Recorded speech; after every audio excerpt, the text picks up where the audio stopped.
এবার আমি দিয়ে দেবো হচ্ছে চিনি, যেটা একটু বেশি করেই দিতে হবে। এবার আমি এটাকে ভালো করে একটু সেদ্ধ হতে দেবো।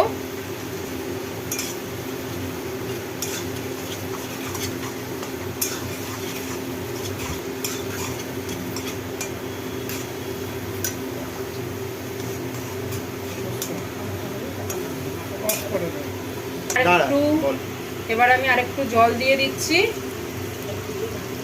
এটা আরেকটু সেদ্ধ হবে, আমি আরেকটু জল অ্যাড করেছি। দেন আমি কিছুক্ষণ এটাকে স্টে টাইম দেবো। দেখো তো গাইস, তোমরা দেখতে পাচ্ছ এটা প্রায় হয়েই এসছে। তো এবার আমি এটার মধ্যে একটু পাতিলেবুর রস দিয়ে দিচ্ছি, দিয়ে এটাকে আমি নামিয়ে নেবো। তো আমি এটাকে সার্ভ করে নিয়েছি একটা বাটিতে। তো গাইস, তোমরা দেখতেই পাচ্ছ যে স্টার ফ্রুটের চাটনি আমার রেডি।